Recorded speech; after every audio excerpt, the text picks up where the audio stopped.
Hello, everybody. How are you tonight? Hi, Dolores. Hi, Terry. Hi, Bonnie. Hi, Kay. It's good to see you. Terry says, I hope this is working. Seems to be working at my end. How is everything, everybody?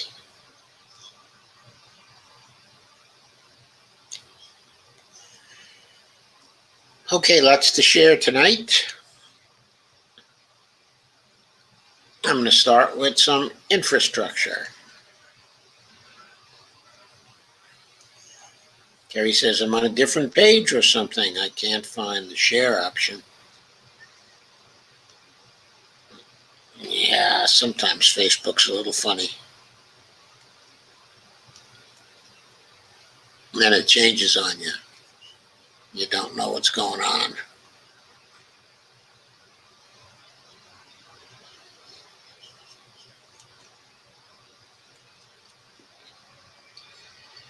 So, this piece in Common Dreams, hundreds of local officials demand transformative infrastructure plan for the United States.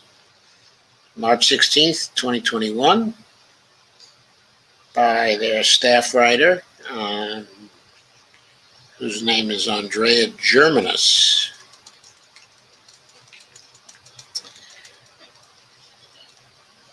And there's a picture of some railroad tracks with the train. The Amtrak Pacific Surliner train passing the railroad junction of Los Angeles Union Station. Public transportation, including Amtrak, have had a tough time during COVID-19 pandemic, says the photo. Hundreds of local officials from across the nation Tuesday called on the Biden administration and Congress to go big with a transformative national infrastructure plan that centers the health of communities by boosting climate-friendly energy and transportation as well as safe drinking water. This demand is laid out in a letter, which is linked to. The letter is in the form of a PDF from officials in major cities such as Los Angeles and Chicago, as well as smaller communities like Carlisle, Pennsylvania. The letter was drafted by progressive advocacy groups Environment America and USPIRG, and bolstered by their local affiliates and others nationwide. Quote, infrastructure touches virtually every aspect of American life and is, quote again, at the heart of our greatest challenges, many of which have been exacerbated by the COVID-19 pandemic, unquote, said USPIRG Environment Campaigns Director Matt Casale in a statement. And quote again, but simply spending more money isn't the answer.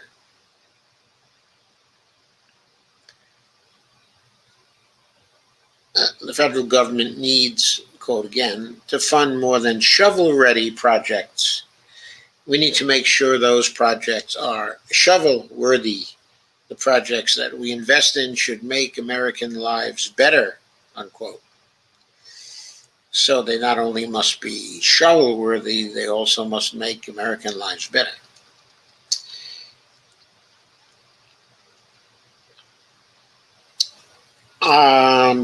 So the letter puts blame on the nation for having, quote, allowed infrastructure to deteriorate. Yes, we've been warning about that. I guess I first began to warn about it in 2009. So I've been warning about it for 12 years. And of course, it was a problem before that, citing crumbling roadways, quote unquote, and broken sewage systems. There's also been problematic infrastructure like unnecessary highway expansions, quote unquote, as well as, quote again, giant landfills power plants, and pipelines, the officials say.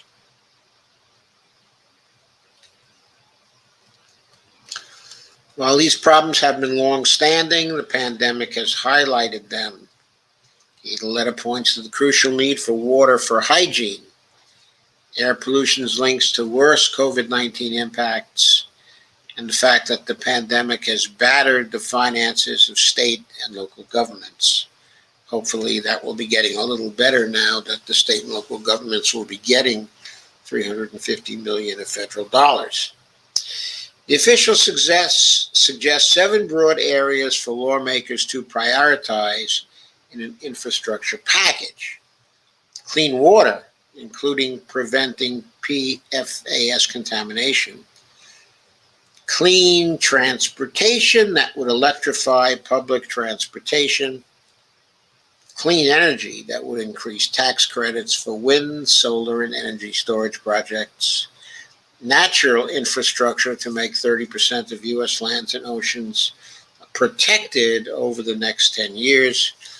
Reducing waste, such as by boosting composting. Healthy schools, that would include zero-emission electric school buses.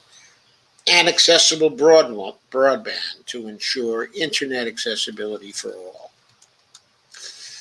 Such a bold vision, quote unquote, the officials wrote, could trigger a crucial and unifying moment for Americans and would take on the, quote again, significant challenges facing our communities and our nations as a whole. Austin, Texas Mayor Steve Adler, a Democrat, put the infrastructure goals in the context of the deadly winter storm Uri, which struck his state last month and resulted in billions of dollars in damage. If the winter storm taught us anything, he said, it is that we need our infrastructure to be more resilient and sustainable, unquote. We need to strengthen our electric grid by increasing investments in energy efficiency, solar, and storage as emergency sources of power, and other clean energy solutions. I'm proud to stand with hundreds of other local leaders in support of a bold vision to address our infrastructure, he said. This new letter comes as Democrats turn their attention to Biden's campaign proposal for a far-reaching infrastructure package. As Reuters reported on Monday, the president may sketch the outline of the plan promised on the campaign trail in a joint address to Congress this month and provide details in April, giving lawmakers several months to work on the bill before an August recess, people familiar with the White House plans said. So that gives a hint of the schedule. Serious work by Congress to start sometime in April. They work on it May, June, and July, and maybe pass the bill before the August recess, which probably comes after the first week of August. So that would be the timeline. Too bad. I think they should make it come before July, because it's important for the economy to have a continuing boost, but first of all, and also because you have to keep that activity going if you want to keep the favorable political support there on a continuing basis. You have to do things for the people continuously. Okay. Now, of course, they will be spending time doing things on H.R. 1 and H.R. 4, and as we shall see later, things have been moving a little bit on the filibuster, and maybe enough to even make a difference, but we shall see about that.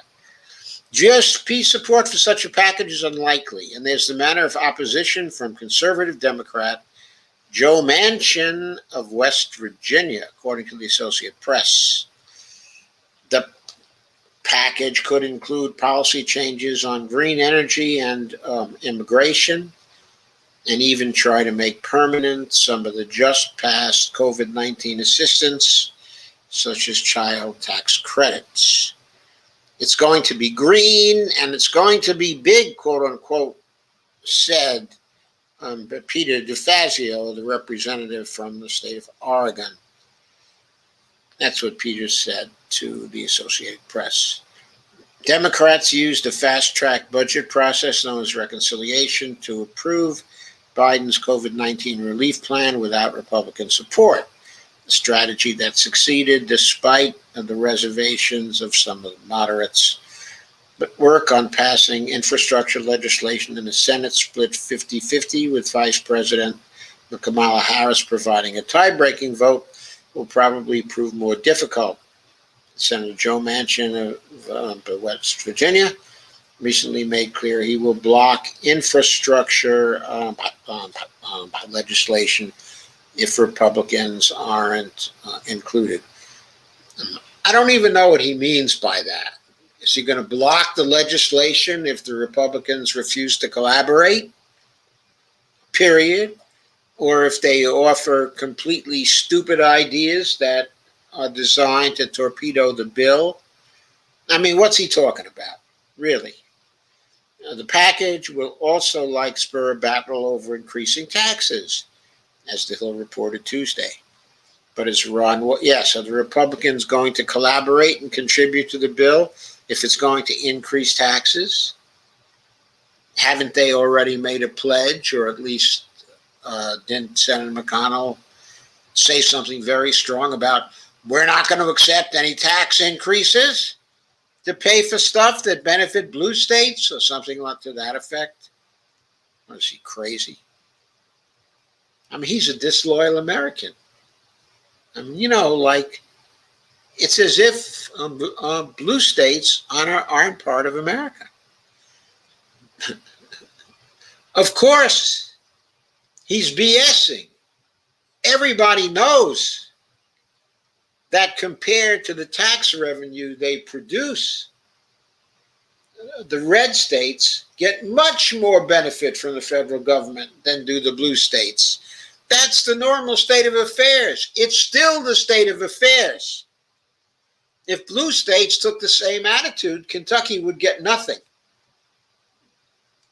And Mitch would be out of a job. But as Ron Wyden, Democrat of Oregon, the Senate Finance Committee chair, sees it, the matter should be clear-cut. But billionaires and mega corporations have never done better. And ensuring they pay their fair share is critical to funding long overdue payments in rebuilding our roads and bridges and transitioning to a carbon-free future, Wyden said to Outlet. I'm sorry, I don't think I know what Outlet is.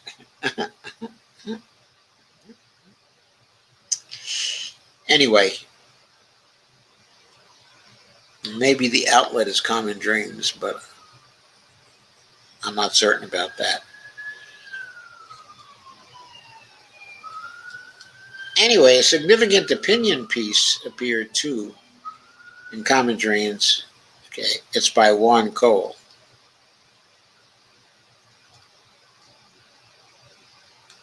Whose views are generally very good. This was done on Sunday, March 14th, 2021 by Juan Cole.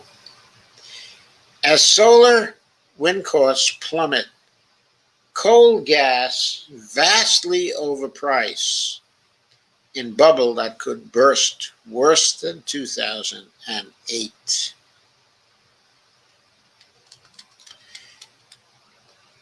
This one was interesting to say the least. I'm not sure what this graphic.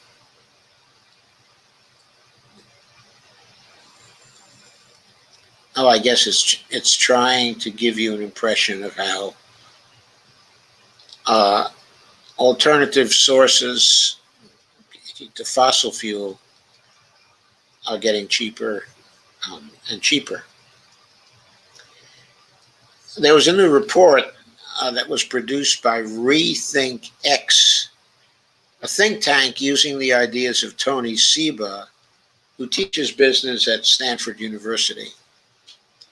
And the report demonstrates the value of fossil fuels and of the electric plants they fuel is vastly overstated by government agencies and financial analysts. Sieben and his colleagues point out that coal and also nuclear have attracted $2 trillion in investments since 2010. On the basis of that, say, a coal plant built in 2015 will go on producing electricity at 7.5% a kilowatt hour for 20 years, i.e. through 2045. Bzzzt, says one coal. Wrong answer. And maybe I should have said, bzzzt. Wrong answer. I don't know. But coal plants are routinely being driven out of business by ever cheaper solar, wind, and battery installations, as well as by cheaper natural gas. So coal can't actually be expected to generate electricity at 7.5% a kilowatt hour. Just imagine burning 10 100-watt light bulbs for an hour for 20 years. Therefore, the coal plant isn't worth what the Department of Energy or Wall Street thinks it is. It is worth much, much less. This is true of natural gas plants, too. So what do you call it when people invest $2 trillion into an industry that is becoming worthless? That, my friend, is a bubble, says Juan Cole. A frightening characteristic of bubbles is that they burst. The market in securitized bad mortgages burst in 2008. The market in worthless fossil fuels could burst at any moment. That is, the overvaluation of coal and gas plants is a national security emergency, says Juan Cole. One of the first big bubbles in modern capitalism was the tulip bubble or tulipomania in the Netherlands. Tulips were exported in the 1600s to Western Europe from the Ottoman Empire. They are fragile flowers and were hard to grow in Europe. But people went wild for them, and everyone in the Netherlands of any standing felt as though they needed to have a collection of tulips. Wealthy Dutch merchants ran up the price in 1632, with fine bulbs costing the equivalent of $50,000 to $150,000. And some rare bulbs went for $750,000. Insanity, right? People securitized tulips in the stock market and borrowed money to buy the securities, so they were highly leveraged. Since it was just a fad and nobody actually needed a fancy tulip, the fad began passing, and the cost of each tulip declined. With each decline, people who had gone into debt to buy the flowers were more in debt because they had expected future profits to cover the debts, and now there were only future losses. The fad was over by the late 1630s, leaving many bankrupt Dutch behind. So Tony Seba is saying that coal, gas, and oil are like those early modern Ottoman tulips? Question mark. Tony Seba is saying that coal, gas, and oil are like those early modern Ottoman tulips. People are investing way too much money in death spiral fossil fuels. If you have them in your retirement portfolio, dump them fast. I hope Juan Cole is not creating a crisis in tulips. They write, quote, capacity factor of conventional coal, gas, nuclear, and hydropower plants will not remain high or constant, but instead decline dramatically over the next 10 to 15 years that they are outcompeted and disrupted by the combination of solar voltaics. Actually, this is a quote from the report, okay, from the Stanford report. As they are outcompeted and disrupted by the combination of solar photovoltaics, onshore wind, and also lithium ion batteries. That combination is known as SWB. S is for solar, W is for wind, and B is for batteries. So that's SWB. In fact, capacity factor in conventional energy has been dropping since at least 2010. For instance, the average capacity factor of coal in the United States has fallen from 67% in 2010 to just 40% in 2020. First, because of competition with cheap gas from fracking, and now because of SWB.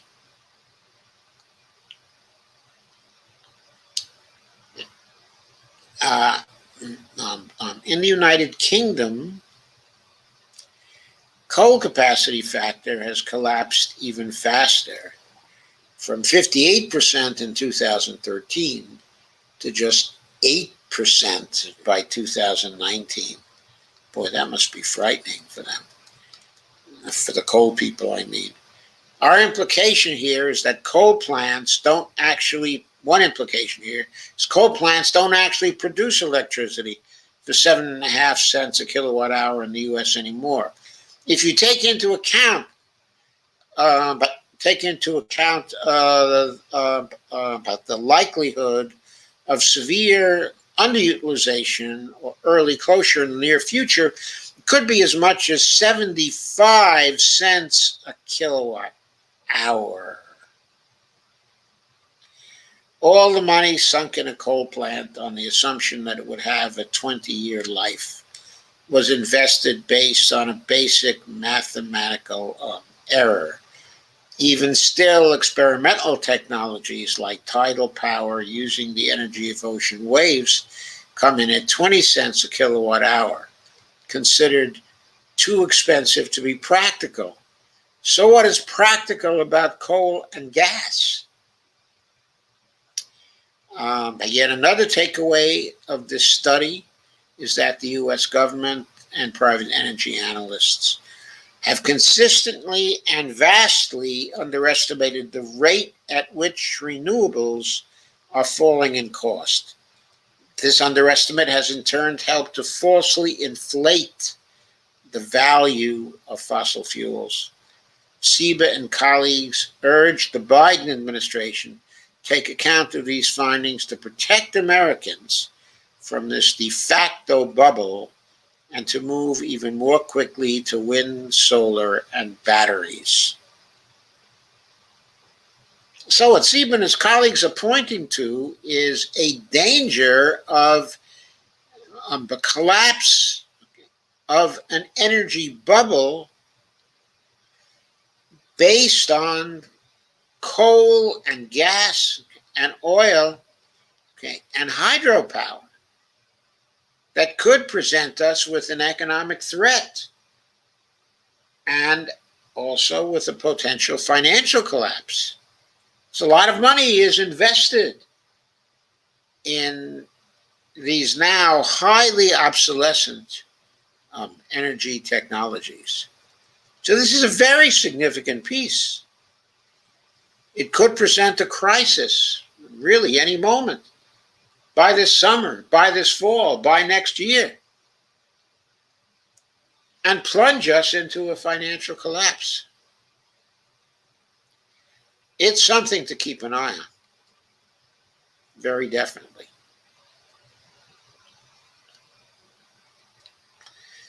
So moving from infrastructure to the filibuster,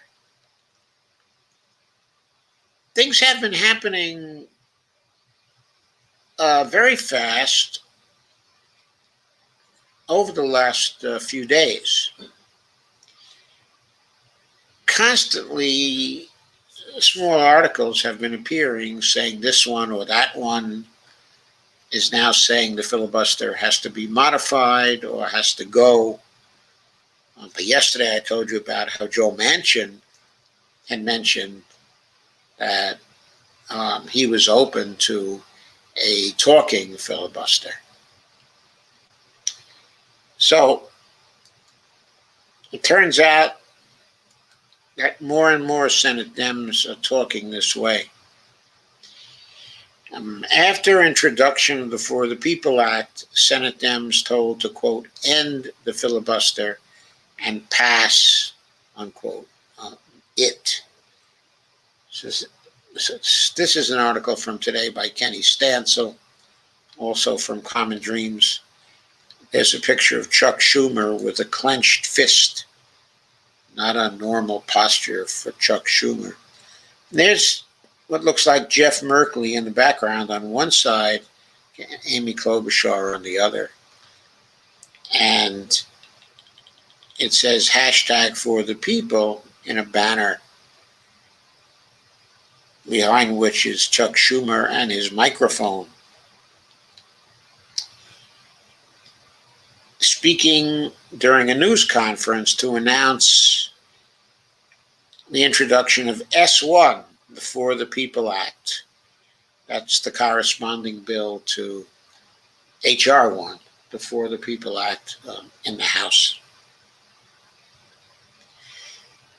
In the middle of the GOP's nationwide voter suppression onslaught that threatens to restrict ballot access for tens of millions of Americans, Senate Dems' introduction of the For the People Act on Wednesday was welcomed by progressives who also emphasized that passing the comprehensive plan to strengthen the country's democracy through the Senate will require the upper chamber's majority to scrap the anti-democratic 60 vote on the filibuster.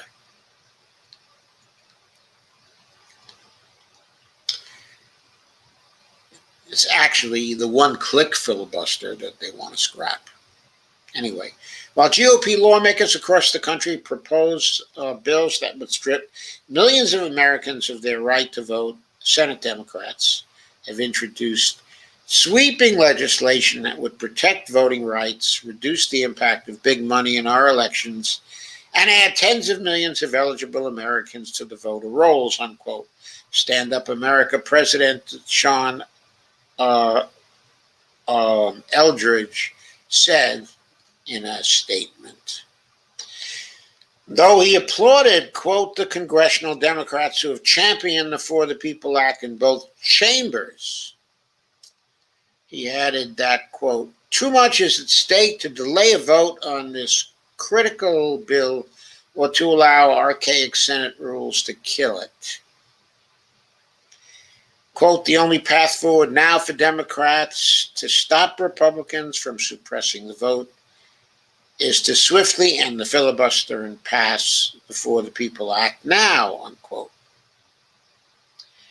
He said this on Wednesday, echoing what he and other voting rights advocates said earlier this month when the Democratic-controlled House passed its version of the bill, H.R. 1, without the support of a single Republican.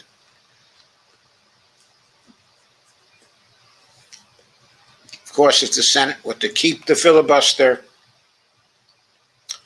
then the Senate version of the For the People Act would be highly unlikely to pass, even though the transformative package of pro-democracy reforms is popular among voters across the political spectrum.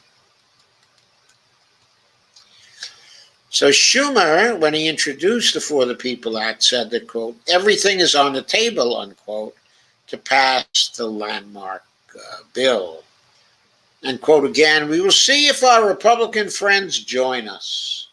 If they don't join us, our caucus will come together and decide the appropriate action to take. Failure is not an option, unquote. Schumer's comments came on the heels of critical remarks about the filibuster made earlier this week by other powerful Democrats. On Monday, the majority whip of the Senate, Dick Durbin, denounced the filibuster as a weapon of mass obstruction. The following day, President Joe Biden, for the first time, endorsed overhauling the 60-vote rule by requiring senators who wish to block bills to speak continuously on the floor. They joined the growing list of Democrats demanding the abolition of the filibuster, or at the very least, significant reforms to the anti-democratic tool enabling the minority, the Republicans, to obstruct the enactment of popular legislation. Given the GOP's ongoing assault on the franchise, which has gained intensity in the wake of former President Donald Trump's proliferation of lies about voter fraud, during his failed attempt to reverse the outcome of the 2020 presidential election that saw a historic turnout, voting rights advocates say the stakes couldn't be higher. Last week, bills intended to make voting more difficult, particularly for communities of color and other Democratic-leaning constituencies, were advanced in Georgia by the GOP-controlled state Senate, while Iowa Republican Governor Kim Reynolds signed into law a bill that curbs early voting. As Common Dreams reported earlier this week, a news analysis by the Brennan Center for Justice shows that by passing the For the People Act, Congress can, quote, thwart virtually every single one of the 250 voter suppression bills that have been introduced and in a few cases passed by Republican lawmakers in 43 states, as Falabi Olagbaju, campaign director at Greenpeace USA, pointed out Wednesday, quote, the voting reforms in the For the People Act would stop virtually every voting restriction introduced in state legislatures this year in its tracks. Repair Our Democracy spokesperson Ryan Thomas said Wednesday that, quote, with Democratic control of the House and Congress and with support from a vast majority of the American people, it's time for Senate Democrats to go big on democracy reform, unquote.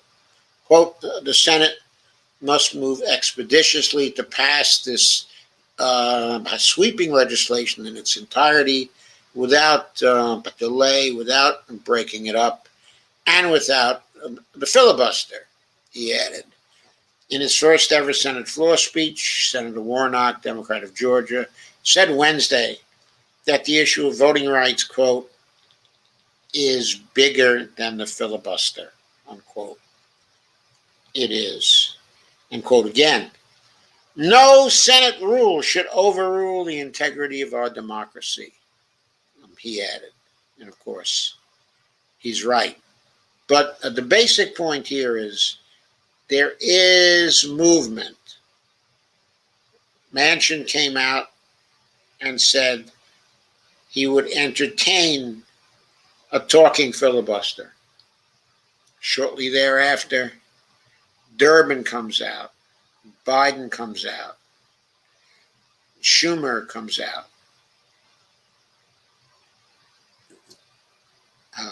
They say something has to be done, and they also talk in terms of the talking filibuster.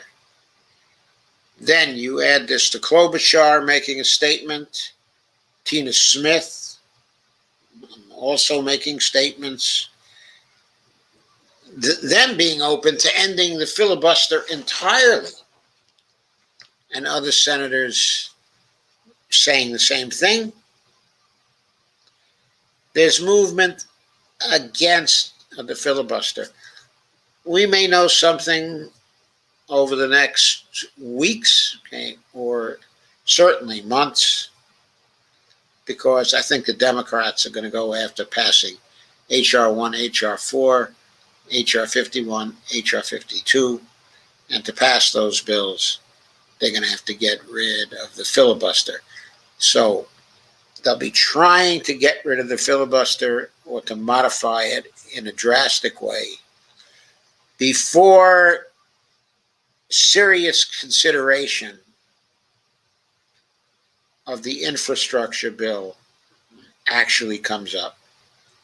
So their objective will be to use these other bills that are popular and that people favor because they would strengthen our democracy to get the people who are against getting rid of the filibuster to come over to the side of modifying it so bills can pass. And then that would create a different situation for the infrastructure bill. And frankly, it would be more favorable to Manchin as well. Because if the one-click filibuster, backed by the extreme partisanship of both parties, is not there, it may be possible to negotiate an infrastructure bill that does have at least a few Republicans joining up. That may in fact be possible. We shall have to see. The important thing, though, is that these bills that stop the Republicans from undermining our democracy, that they get through first. And then we move to the infrastructure bills. But anyway, I was very happy to see this apparent movement with respect to modifying the filibuster. What are some of the proposals people are thinking about? One popular proposal is to keep the talking filibuster and require 2/3 of people present and voting to have closure on a talking filibuster. A better proposal, I think, is to require the people favoring a talking filibuster to always have 41 people on the floor who can put together a no vote on a cloture motion. I think that would be very difficult for people to stay together on that over a period of days. It would probably stop filibusters from going on for longer than a week at a time, which would not introduce that much of a delay in bills that are important. It would still allow the Senate to continue to function. Okay, now what about the threats? Okay, from Mitch McConnell. Well, McConnell catched those threats in terms of, well, if you get rid of the filibuster, we're going to go scorched earth on you. I pointed out just yesterday why that's very unlikely to happen and why I think he just ought to bring it on. But I don't think he's going to bring it on if they move to a talking filibuster. It would look very bad, okay, to bring that on. And I think it would be looked upon very unfavorably by the country. Pure stalling tactics. So, next. Today was March 17th. And it was not only St. Patrick's Day, it was the day when Pramila Jayapal, Debbie Dingell, and company introduced the Medicare for All Act of 2021 with 112 co-sponsors. This was written up by Brett Wilkins, staff writer at Common Dreams. Quote, everyone in, nobody out.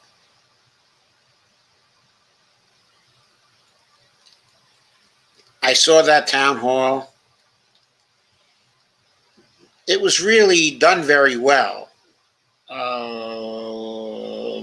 There were a number of people who had short speeches. Then there was a video where people basically gave 1, 2, or 3 lines, in support of the bill, committee chairs, even one person from the leadership, specifically the Assistant Speaker, Catherine Clark, spoke in favor of the bill. She's one of the 112 co-sponsors. The 112 co-sponsors are more than the 106 co-sponsors they had in 2019 when they introduced the bill. So they broke that record that they had set in 2019. But in 2019, the number of co-sponsors peaked, if I recall correctly, at 119 co-sponsors by the end of 2020.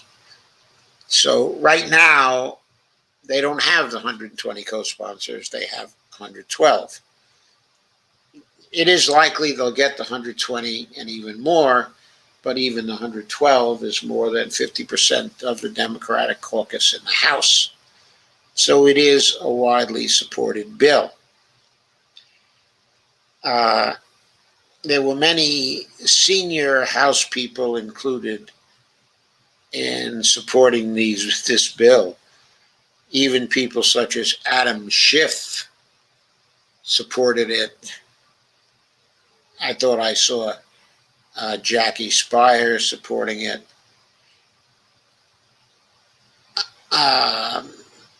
And of course, there was Representative Dingell and McGovern, who's a committee chair, also supporting it. And Pallone of New Jersey supporting it. He's another committee chair. Adam Schiff supported it as well. There were many senior Democrats who were supporting it. And of course, there were many from the Congressional Progressive Caucus, headed by Jayapal, who were supporting it. There were statements by Mondaire Jones, Anne Marie Newman, Cori Bush, a statement by Rashida Tlaib, Ro Khanna, Jayapal herself, of course, made a vigorous statement. Also, Debbie Dingell, a very inspired statement. She's been supporting Medicare for All for a very long time. A very long time. Way before the slogan Medicare for All was around. So for her, it's a family thing, because her father-in-law was one of those who introduced the Social Security bill back in the 30s. And her husband was the person who introduced the Medicare bill in the House in, I believe, in 1965. So, and she made a promise to her husband that she would finish his work and help to pass the Medicare for All bill. That was a deathbed promise that she made to him. So here's this article appearing, in Common Dreams. The unveiling of the bill was at a virtual town hall on Wednesday afternoon, actually Wednesday at 12 o'clock. They point out that more than 537 people in the United States have been killed. Well, according to the Worldometer site, it's more than 550,000 at this point. The bill guarantees health care to every resident of the United States as a human right, provides comprehensive benefits, including primary care, vision, dental, prescription drugs. There's mental health, long-term services and supports. Reproductive health care is covered, and other services. It eliminates co-pays and private insurance premiums, and also deductibles, I believe, as well. Anyway, the town hall is linked to in this article, so you can see the recording, okay, on YouTube. Jayapal said our movement is growing at the opening of the town hall. We are joining together at this pivotal moment for healthcare across America. It was exactly 1 year ago that every single state across this country had a confirmed COVID-19 case. And in 365 days since, the case for Medicare for All has never been clearer. So St. Patrick's Day is now also the day when every single state across this country had a confirmed case of COVID-19. Ironic. And it's also, St. Patrick's Day is also the day when the Medicare for All bill of 2021 was introduced into the House. In a statement introducing the bill, Jayapal noted the country is currently experiencing the highest increase in uninsured people ever recorded.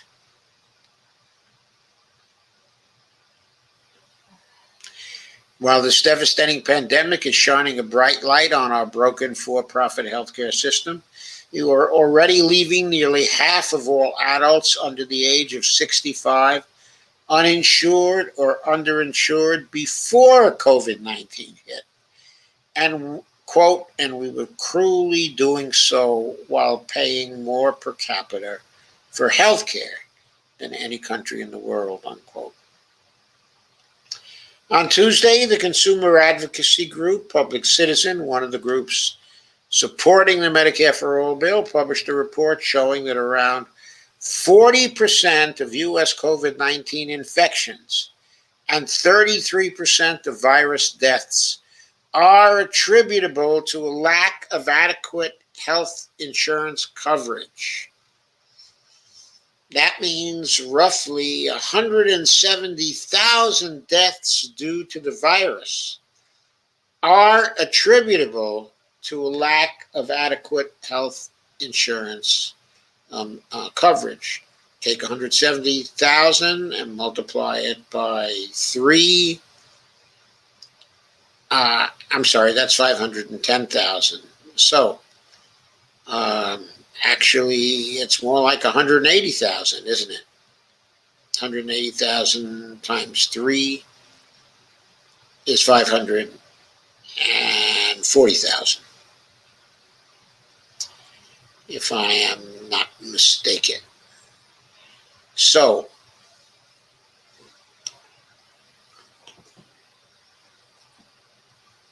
that means 180,000 virus deaths are attributable to a lack of adequate health insurance coverage. The onset of the pandemic, around 87 million Americans were uninsured or underinsured.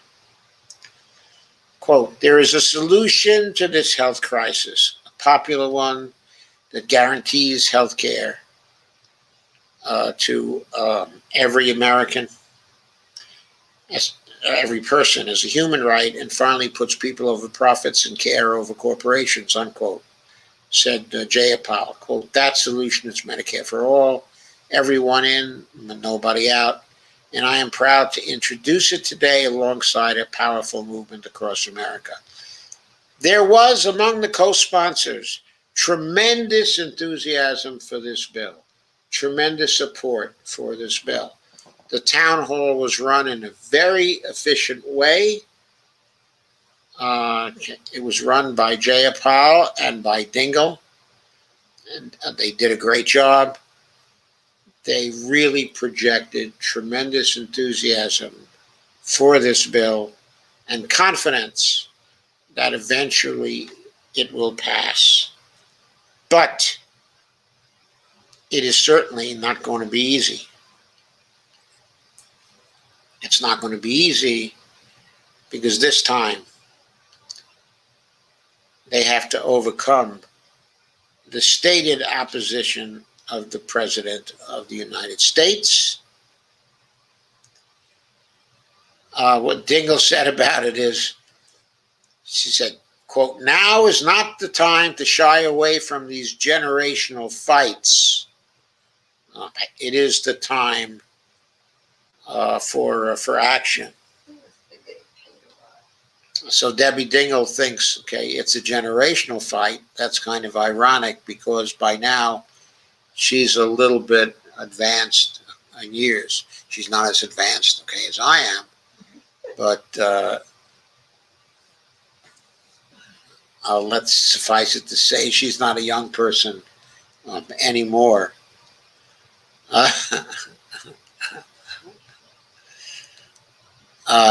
It's a generational fight, though, in the sense that it seems to happen once every generation when there's a serious fight about this. Really, there hasn't been a serious fight about it since the 1970s. I guess we were starting to have a serious fight in 2009 or 2010, okay, but Obama took it off the table. It looks like this time this group of representatives in the House will not allow it to be taken off the table, whether the president wants that or not. But we will see whether they will fight for it. Here's a quote from Dr. Susan Rogers, a Chicago-based internal medicine physician and president of the Physicians for a National Health Plan, PNHP. She said, quote, physicians cannot give patients the care they need in a fractured and profit-driven system. For too long, doctors have watched helplessly as our patients either delayed or skipped needed care, even walked out of our hospital doors because they could not afford to pay, unquote. We can't let Congress sit on their hands, I'm quoting again, while our patients suffer and die needlessly. It's time to invest in a system that is designed to improve health outcomes, not profit margins. It's time for single-payer Medicare for all. You bet it's time. We had a strong statement, okay, from Bonnie Castillo, who's the executive director of the NNU, which is the National Nurses United, and also the California Nurses Association executive director. So she's the executive director, okay, of both. She made a very strong statement in the video. And the Healthcare for All director at People's Action also made a very strong statement. And the president of Public Citizen,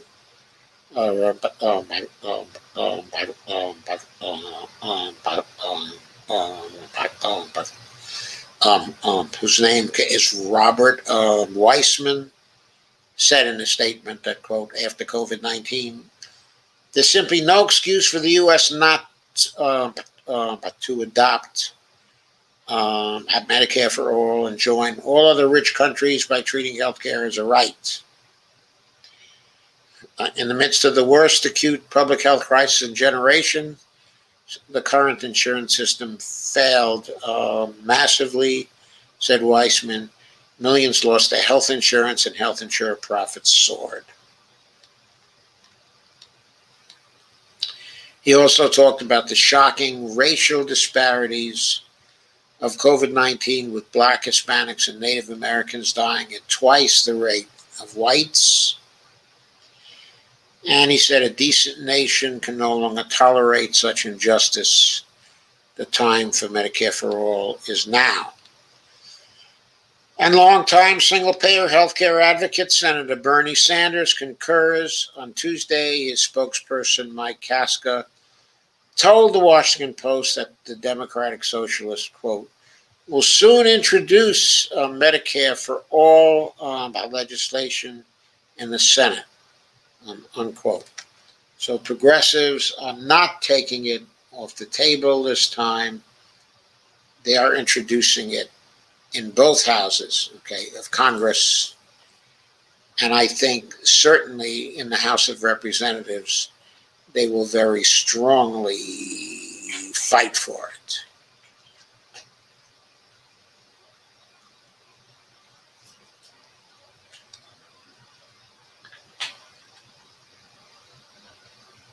So here's the next post. This was produced on March 16th for Common Dreams by Jake Johnson.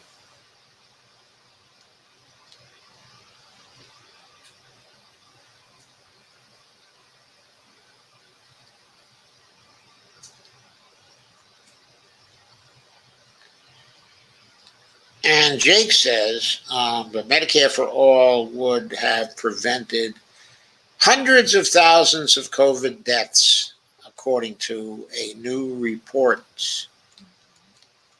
And there's a new report released Tuesday morning by consumer advocacy group Public Citizen, making the case that our fragmented for-profit healthcare system hampered the nation's coronavirus response at every turn, resulting in millions of COVID-19 infections and hundreds of thousands of deaths that likely would have been prevented under a Medicare for All system. There's a link to the report here, which is called Unprepared for COVID-19, How the Pandemic Makes the Case for Medicare for All.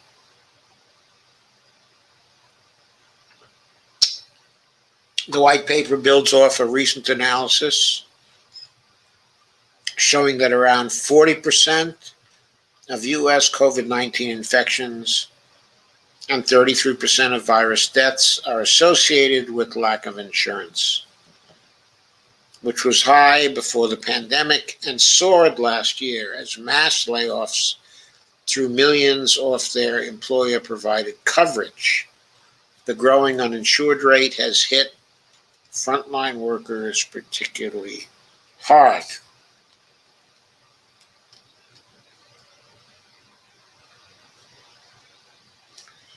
Quote, the reality is that our for-profit healthcare system put the U.S. at a dangerous disadvantage and hindered rapid response.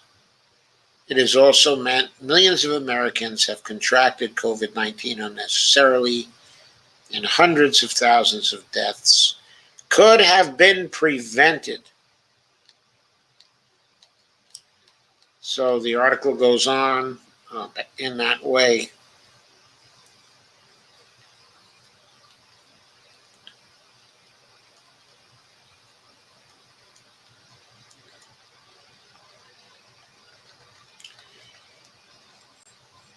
And supports the introduction of the Medicare for All Act of 2021, just a day later than this article.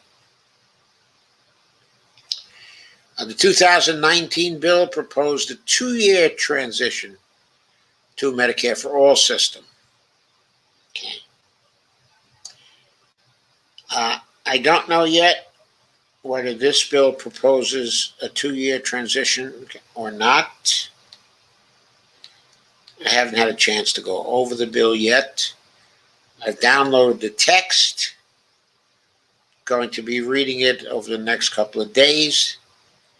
I should be ready by Saturday to review it in detail with you. I'm sure a lot of you are going to be interested in that. I don't think I'll be ready to do it by tomorrow evening, but I think I will be ready to do it by Saturday evening. So I hope you will look forward to that.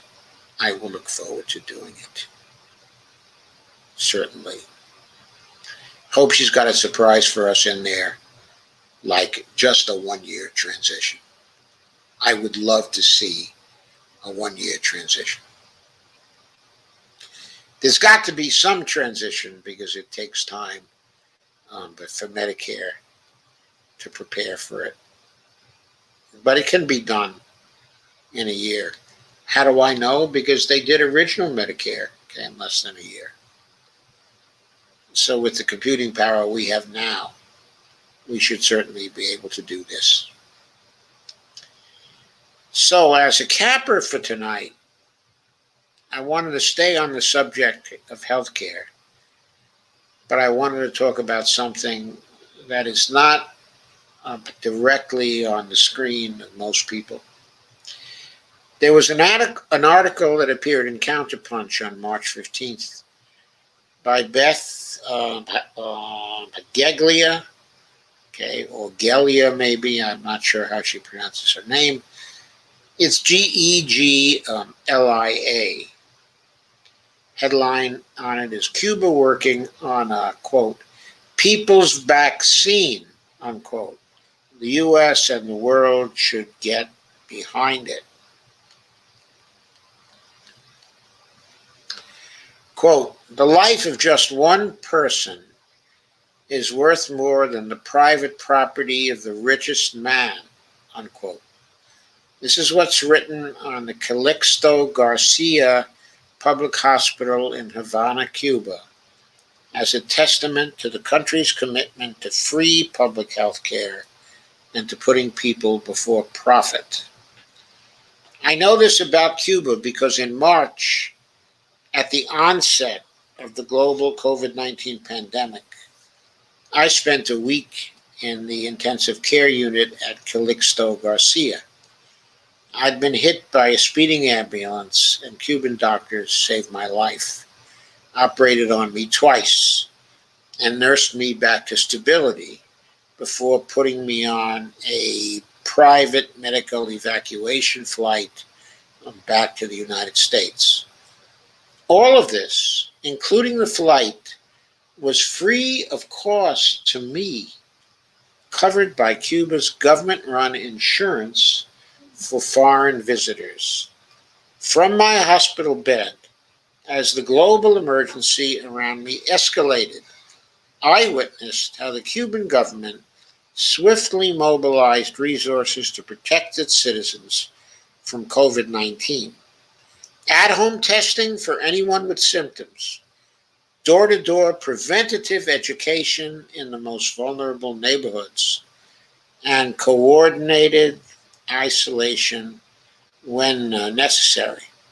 While deaths soared towards 100,000 in the United States, Cuba was able to get the average daily COVID-19 related deaths close to zero for most of May through August.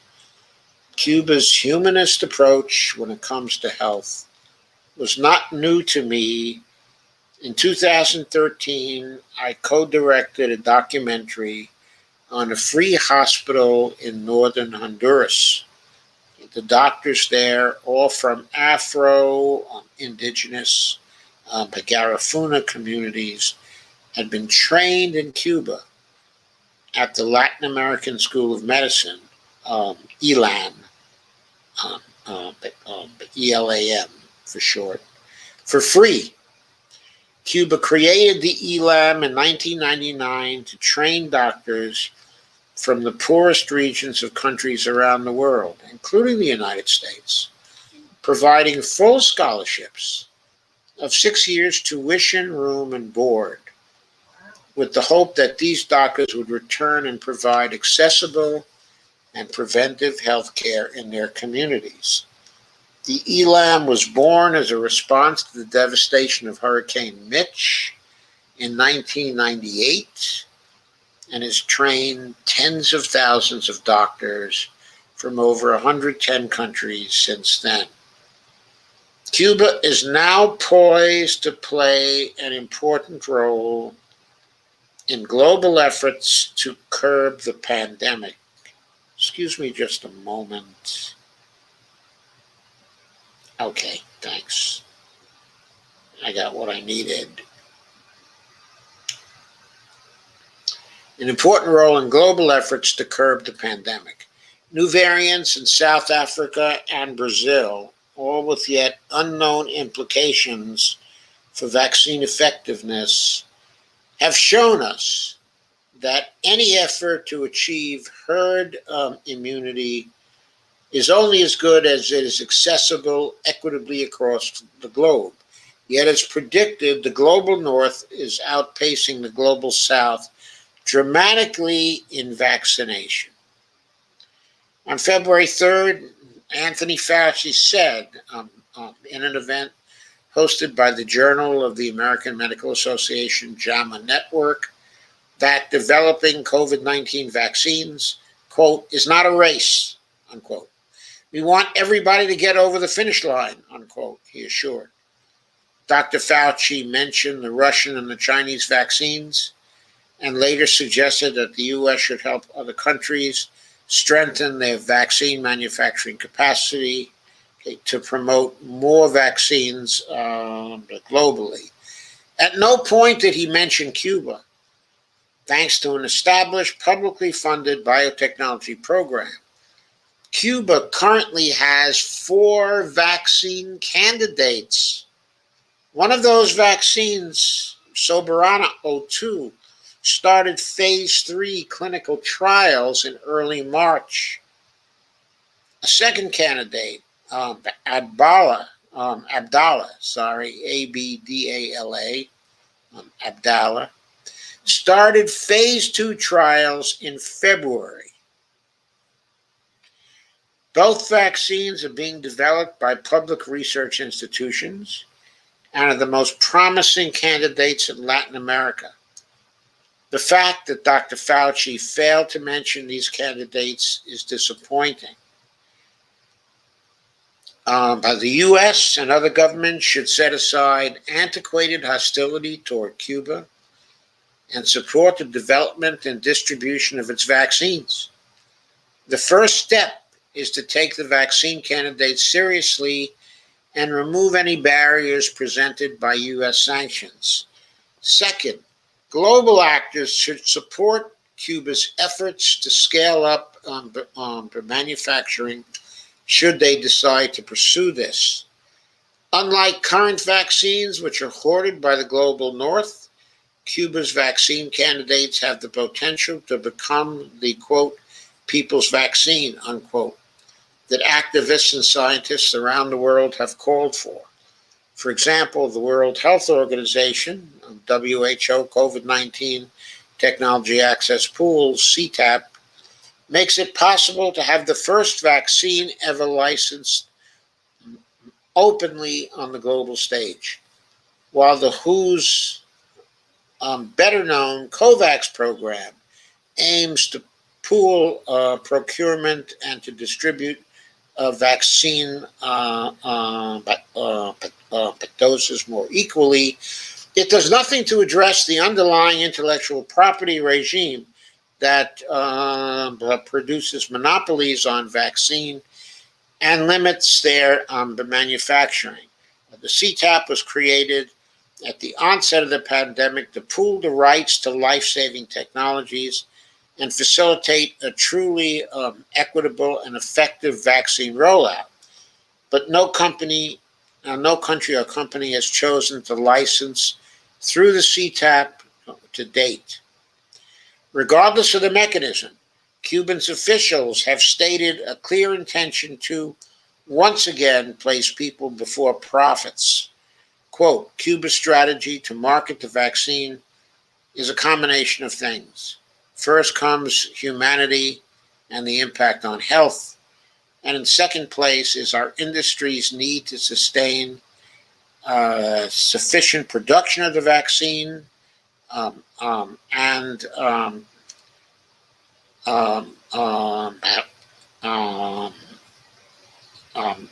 the vaccine and the medicines for the country, explained by Vicente Verez of the Finlay Vaccines Institute in Cuba for Prensa Latina TV. We're not a multinational where returns on investment are the number one reason for existing and improving health is just a consequence. We work the opposite way. For us, it's about achieving health. The returns are a consequence of achieving health, but they will never be the priority, unquote. Having an adequately tested and accessible vaccine from Cuba will, as the Soberana 02 name suggests, contribute to the autonomy of countries like Cuba and nearby Haiti to safeguard their populations free from dependence on the multinational monopolies. But it also might be the saving grace for the botched global vaccine rollout that leaves us all susceptible to new strains. And the U.S. should support Cuban vaccine development because it is good for us and it is good for the world. Okay, and the author, Ms. Gaglia, is a researcher and documentary filmmaker. She's completing her PhD in anthropology at the American University. Her doctoral research focuses on ZEDE development, governance, and land struggles in Honduras. So, I thought that was an extremely interesting article, informing us about things that are getting no coverage in the American press at all. The Cuban vaccines sound promising since they're fairly well along in testing, and since anybody who's been paying attention to medical efforts know that the Cuban scientific, and medical people are very, very good when it comes to healthcare. Certainly among the best in the world. And their vaccine is likely to be very good. When it comes to success in terms of dealing with the coronavirus,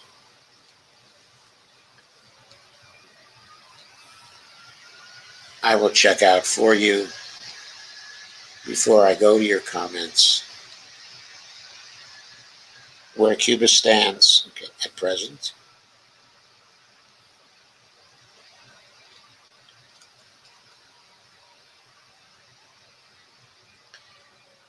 They are among the more successful nations in the world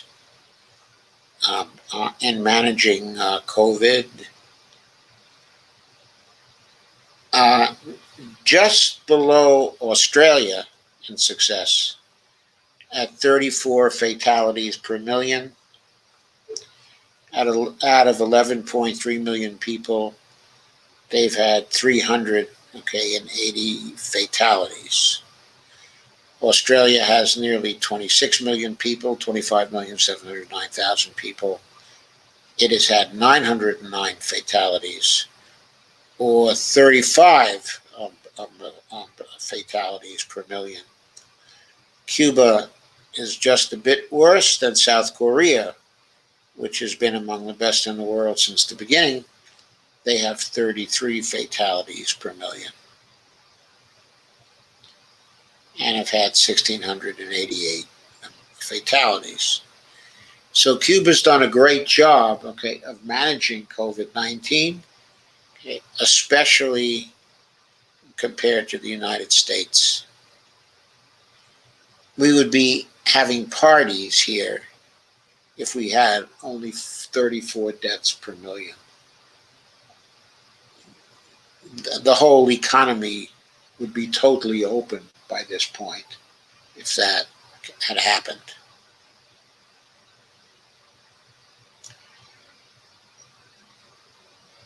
It's all just incredible. So,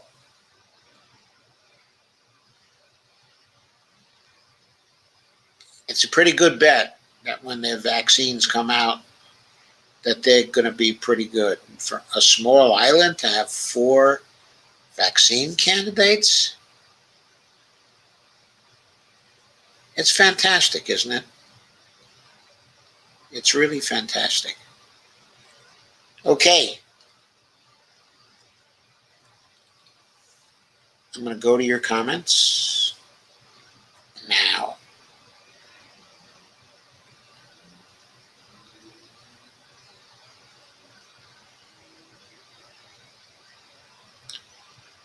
I keep clicking on my new comments indicator here.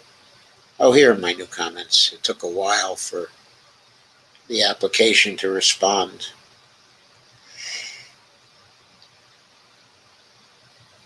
So, go start. Steve says, Joe's on and I'm here for it. Thank you, Steve. And thank you for promoting on YouTube. That was good. Kate says, good here. Laugh out loud. Happy St. Patty's Day. And Troy on Facebook says, I'm going to start using Joseph Firestone's live to set my get ready for work alarm. Thank you. Terry Burke says, okay, found it, had to jump around. Lana says, hi all. Terry says, I heard Amtrak resumed traveling. I don't know. I didn't know that. I hope they've got plenty of ventilation in the cars, because that's the key. Troy said shared, and Troy said liked, I think. Thanks, Troy. Kay said, Evelina Pont, are you here? And Terry said, Biden seemed to be more receptive to the filibuster now. Terrible turtle is showing him his teeth.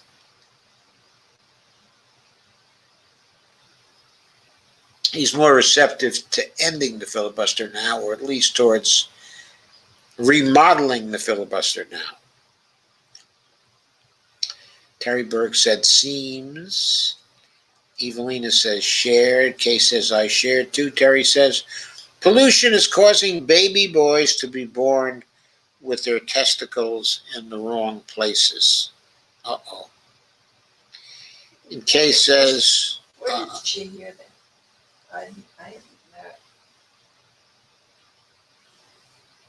know. Okay, Bonnie asks Terry where you saw that. So if you have a link to it, I think Bonnie would like that link. So Kay said, Warnock made a great speech on the floor today. Haven't had a chance to watch the speech quite yet, Kay, but I know that Warnock gives a good speech. He gives a good speech. Evelyn says, can you substantiate that? How horrible. We know what it's doing to all of us slowly but surely. Evelina says, and that blue states aren't all blue either. No, they aren't. Kay says, Joe Manchin needs to go now. And Troy says, Professor Juan Ricardo Ignacio Cole, University of Michigan, Middle Eastern Studies. Yeah, but he's more than Middle Eastern Studies. He's a great commentator, too. Terry Burke says, Terry has given the link. Undescended testicles, pollution blamed for rising cases. And it's at studyfinds.org. Thank you, Terry. Thank you. And Evelyn says, Terry Burke, thank you, Terry. I can believe it. Cases. My grandson works in the fracking business. I worry about his health. Evelina says, how the stocks market started in the U.S., I believe. Tulip bulbs. The stock market started in the U.S. in the 1600s, Evelina? My God. Terry Burke said, I have tulips under my nose. Kay said, tulips do not pollute. Evelina says they're lovely but have no fragrance. I thought they had a fragrance. Tulips had a fragrance. I can't remember. It's been so long since I smelled a tulip. Evelina says, hydro? Why? I don't know. Maybe hydro is not so cheap compared to solar any longer. And Terry says, well, coal we can collect from Santa for being bad, and gas can easily be produced from beans. Beans, the magical fruit. The more you eat, the more you toot.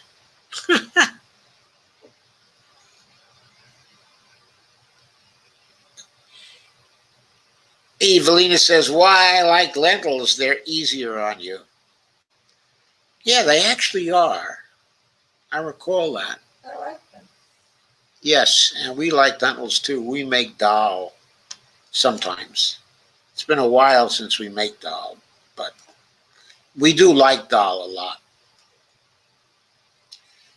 And Troy says, and actually, dal is very inexpensive. It seems like it's very inexpensive compared to beans. And Troy says, end the entire filibuster, make Mitch McTurtle's head explode. Evelina says, hashtag bust McConnell. Kay says, neither Sherrod Brown nor Tim Ryan backed the Medicare for All bill. So pissed for that lack of support in Ohio. Well, Sherrod Brown is in the Senate. He hasn't had a chance to back the new Bernie bill yet. We don't know whether he'll do that or not. We'll have to wait and see. Evelina says, I'll bet you are, Kay. Disgusting. Kay says, yes, I sure am. Evelina Pont. Evelina gives looks like a sad face. And Evelina puts in some icons that I can't see in my interface. Kay says, did anyone else see the live town hall on Medicare for All today? I watched on by YouTube. Oh, was it on YouTube? I watched it on Facebook. I couldn't find it. Okay, on YouTube. Ghostart says, Mitch McConnell says he's going to pull a Mitch McConnell if we don't let him continue to be Mitch McConnell. Evelina says, missed it. Kay says, I shared it, but not sure it's still there. It's still on Facebook, for sure. And Troy says, hashtag free Assange now. Yeah, free Assange yesterday. Kay says, it was over an hour long. Very good. It was an hour and a half, nearly. Lana says, at Ghost Start, did you watch the Medicare for All town hall? Troy says, ironic, St. Pat's indeed, bills in Congress, COVID in every state. Terry Burke said, I wish St. Patrick would get his pipe and chase the snakes and evil turtles out of Capitol Hill, especially the evil turtle. Kay said, yes, I watched the whole thing. Still no deposit of stimulus in my act. SMH. No, we didn't get our deposits of stimulus yet in our accounts. And Antonio said, Biden said he would never sign anything like Medicare for All. He is for the Obamacare expansion with price control. I know what he said, and I know what he's for, but I also know that he changes his mind on certain things depending on what seems like the political thing to do. So I think it's certainly worth the effort to get up a monster program that has monster support, mobilized. If we can mobilize the 90% of Democrats who are for Medicare for All and get them on the tails of all their senators, and if we can get it through both the House and the Senate, if we can get that bill passed, Antonio Calhoun, believe me, Biden will not dare to veto a Medicare for All bill that makes it to his desk, because he will know that the only way it got there was through total mobilization of people putting pressure on their senators. And he will know that the level of anger that will exist if he vetoes a Medicare for All bill is going to be too great even for him. Evelina says, true. Kay says he can change his mind. Dr. F says, correct me if I'm wrong, but wasn't it Ted Snooze that filibustered reading Dr. Seuss back in the day? Yes. But now the GOP wants to cancel Dr. Seuss books. No, they don't want to cancel Dr. Seuss books. No, I think the GOP was accusing the Democrats of wanting to cancel Dr. Seuss. when all they wanted to cancel was 2 of Dr. Seuss's books. All the rest are fine. They're not talking about canceling all of Dr. Seuss's books. But by the way, Ted Snooze, under new filibuster rules, they won't allow people to read the Bible or Dr. Seuss or telephone books. All those kinds of things may be prohibited. They may have to talk on subjects germane to the bill that they're filibustering, that they will be filibustering. And they'll have to have 41 senators on the floor at all times to do the filibustering, because they'll have to be wary of Democrats suddenly coming into the Senate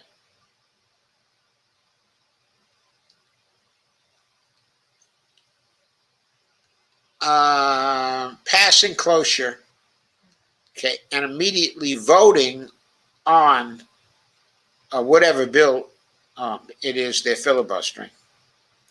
Terry says, meeting Cruz was reading Dr. Seuss on the Senate floor during a filibuster. I know he was.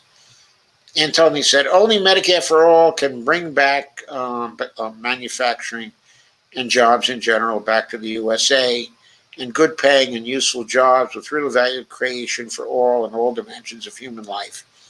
It is the human-centered solution we have to embrace, and it was done successfully in other nations. And if the U.S. joins, it will be the paradigm change of the century for the civilized world. There is no looking back on the path to follow, but there are 2 bills, H.R. 1384 and S. 1129, one from the House, the other from the Senate. I don't know if this bill is going to carry the number H.R. 1384, Antonio. What happened today is that the bill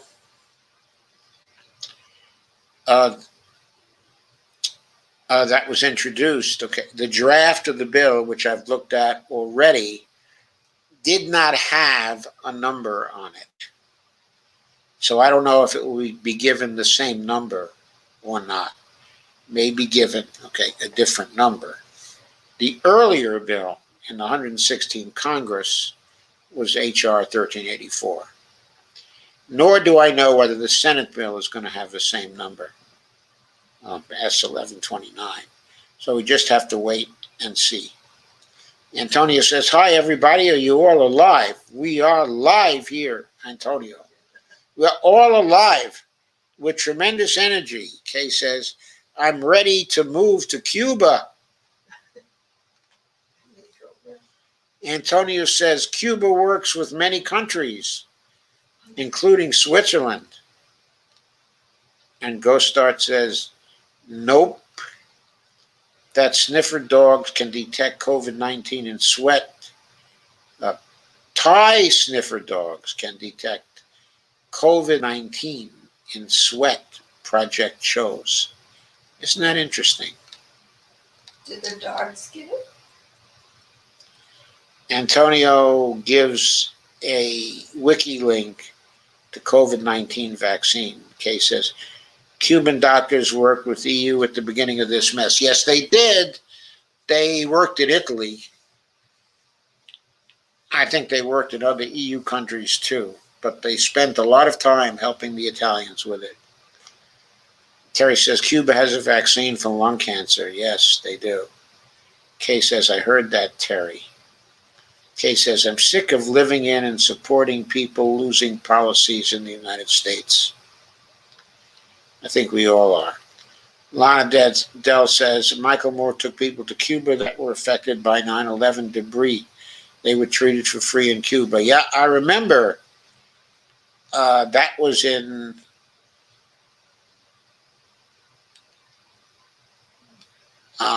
which one of the documentary films was that again? Oh, what did he call that film? That was a great film. We really loved that film. It was great. Antonio says, thank you, Joseph M. Firestone. And you're very welcome, Antonio. Thanks for coming. And Terry Burke said, didn't Cuba receive a Nobel Peace Prize for going across the world and fighting COVID? They should. Yes, I believe they did. Certainly they received a nomination. Cuba, in light of the blockade, is very successful. Yes, they are. Kay says, yes, I think they did. Lana says also,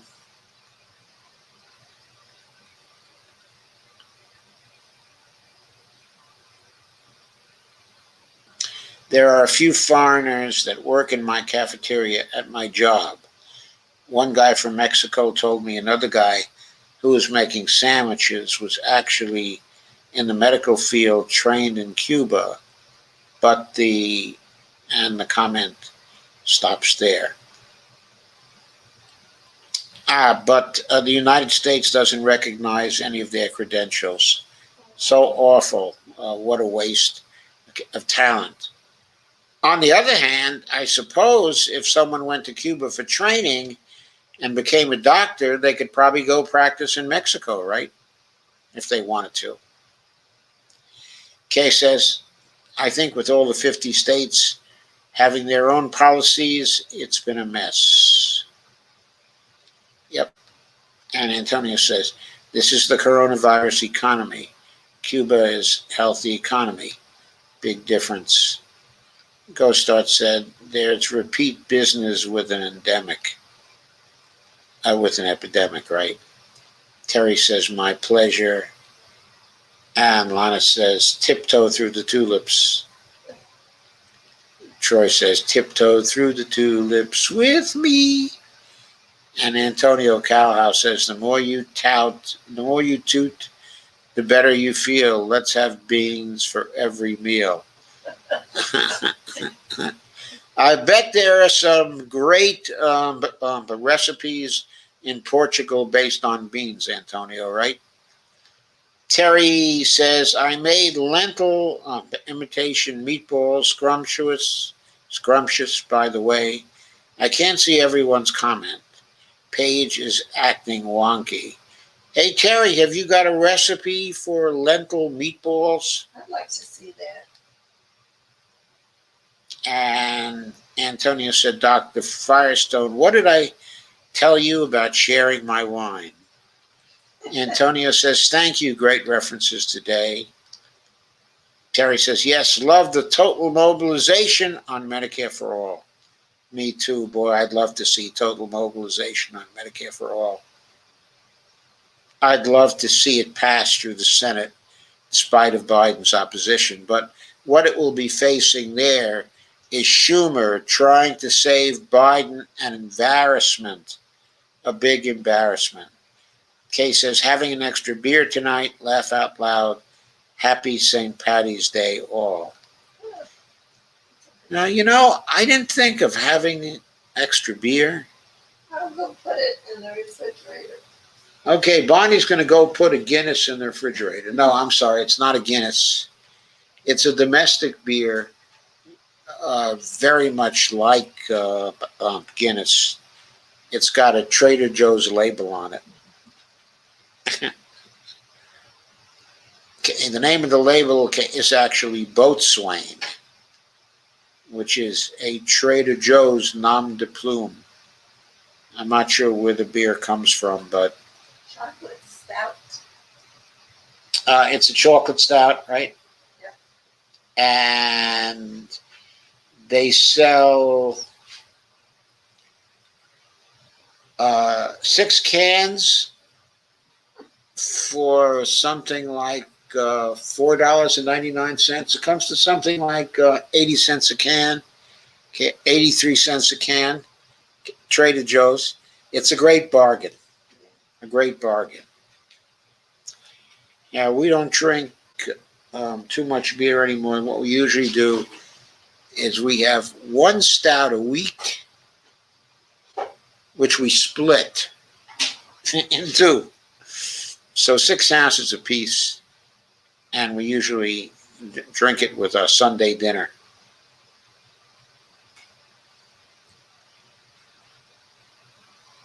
And you saw a little shadow of Bonnie on the screen just now. And Lana was saying the publisher was talking about canceling a few of Dr. Seuss.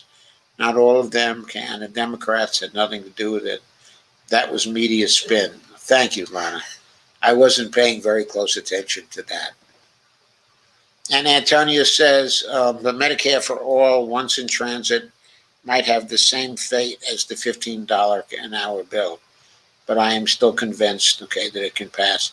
Well, it won't have exactly the same fate because it won't be passed, I don't think, but through a reconciliation bill.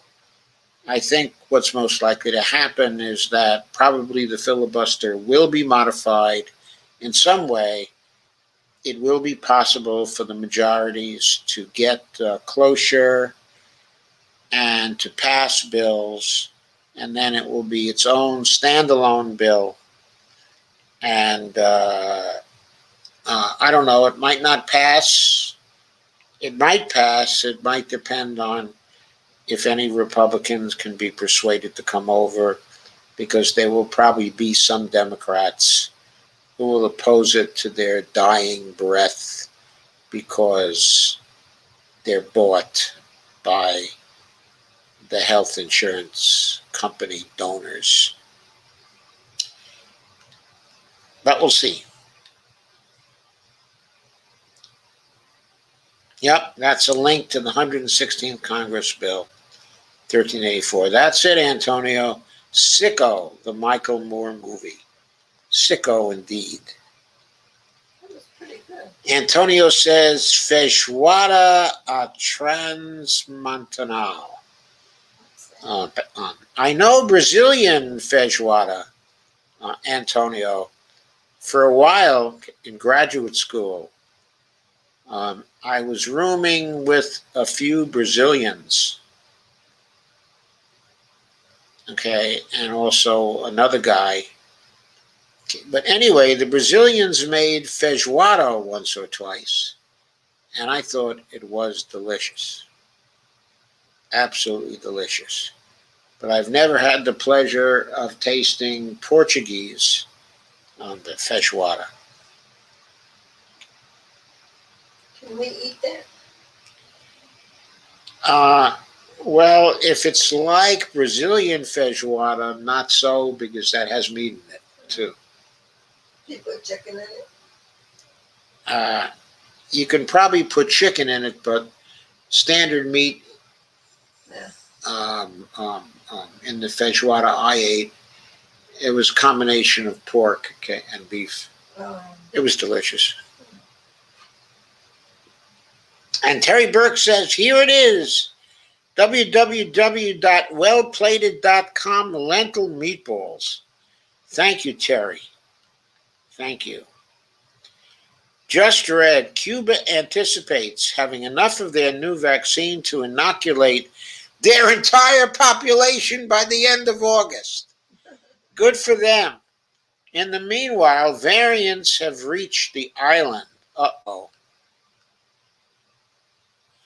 Evelina says, I've eaten Brazilian feijoada. And Ghostart said, pink hearts, orange stars, yellow moons, and green clovers. Well, I ate the feijoada. That was homemade, okay, by the Brazilian guys. So that was really authentic. I've also eaten it at some of the Brazilian restaurants here. We do have the steakhouses here. I have to say that the feijoada at the Brazilian restaurant steakhouses here were not as good as the feijoada cooked homemade by my roommates. I kind of thought that was probably more authentic. That may be the feijoada at the restaurants had been, somehow modified for American tastes. I don't know. Anyway, Evelina says, Brazil. Terry Burke says, if or when new COVID variants force shutdowns and vaccine resistance, but Medicare for all will pass. Russell Gorman says, I don't know what Russell says, but he sends some icons I can't see from my interface. Hi, Russ. Great to see you. Kay says, Ossoff was just on MSNBC. He has a grip on the problems there, on the problems in Georgia, on the problems but that are on MSNBC, or on the problems in the Senate. Antonio says that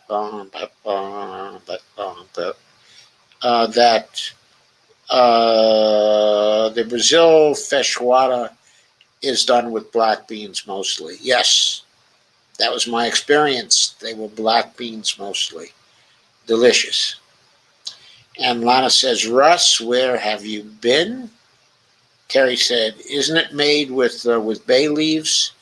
I don't remember. I believe there was some bay leaves in it. I think I remember that taste, but it was so long ago when I was rooming with these guys in graduate school. I was, how old was I then? I must have been maybe 25.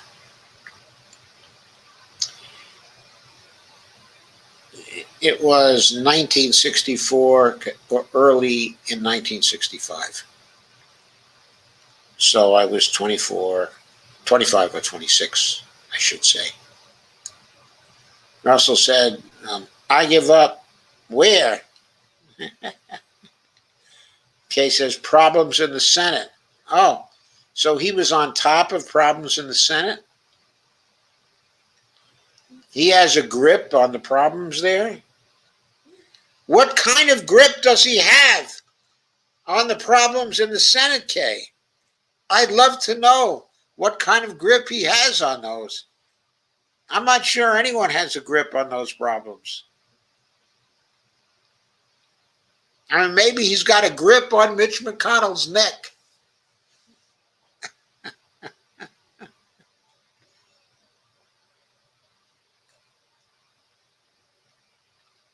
So, Kay, what do you say?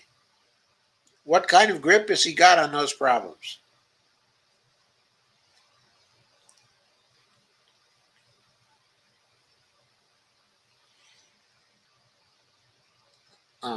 Terry says a vice grip.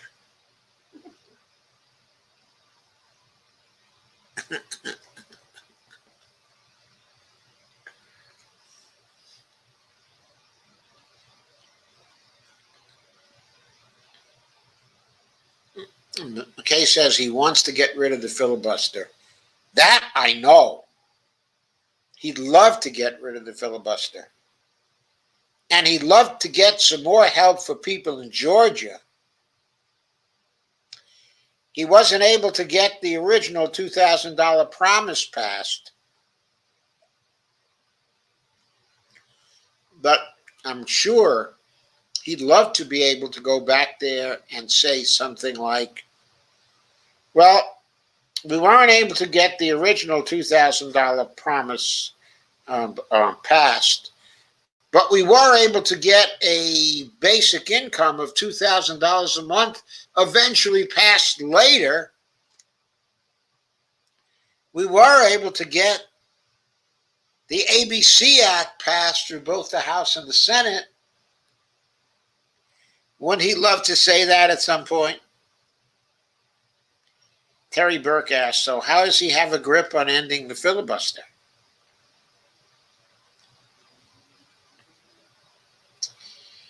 And Russ says, do you think they will get H.R. 1 through? Yes, I do. I think they'll modify the filibuster somewhat, if only to make it a talking filibuster, and they'll have a knockdown, drag-out fight on that.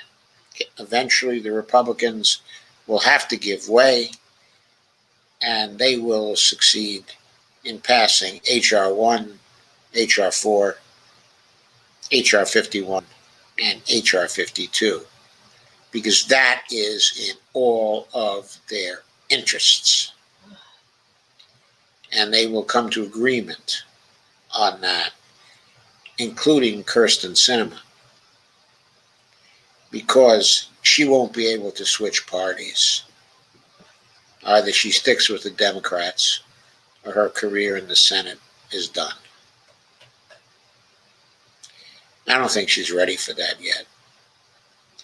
She's too young, hasn't gotten a chance to get sufficiently deeply into the pockets of donors that she'd be able to get a great job if she ended her Senate career right now. Kay says he didn't say, but he says it needs to go. Well, we all agree with him. It needs to go. But that, and whatever it costs these days, will get you on the New York subways.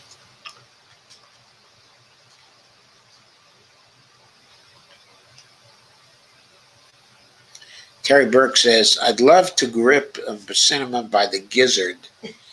Hey, Terry, how do you grip somebody by the gizzard? I'm not sure I understand that. Do that one. Antonio says, cinema is only able to change handbags. She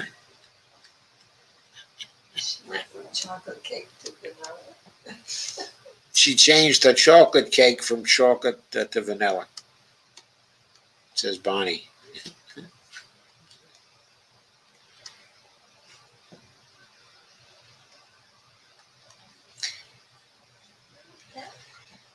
Okay, folks, looks like things are slowing down a little bit. So I think I'm going to say goodnight.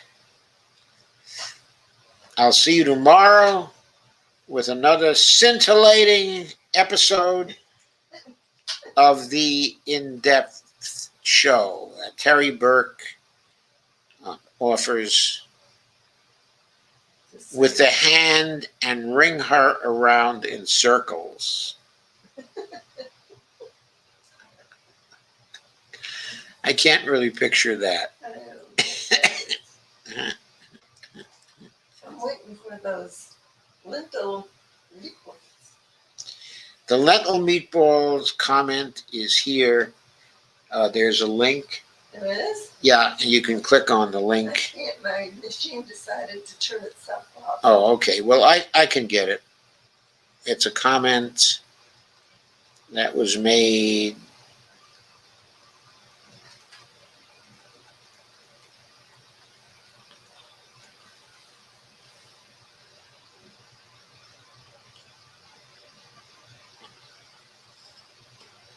Okay, the link was given to us by Terry Burke.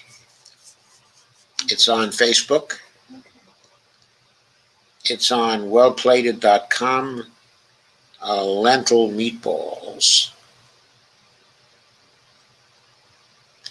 So it can easily be searched for.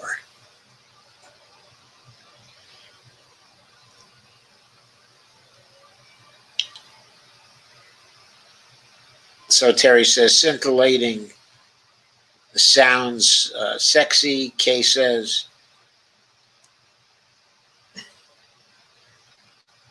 okay, Solana says good night. Also, Dolores says thank you and good night all. Troy says good night, everybody. Kay says, laugh out loud. Thank you for a great discussion again. Love you all. Thank you, Joe. We love you, Kay. And Terry says, scintillating sounds sexy. And Russ says, see you next time. Thank you, Russ. And Evelina says, that's a good way. Laugh out loud. Terry says, bon appetit and good night. Thank you, Terry. Good night, all.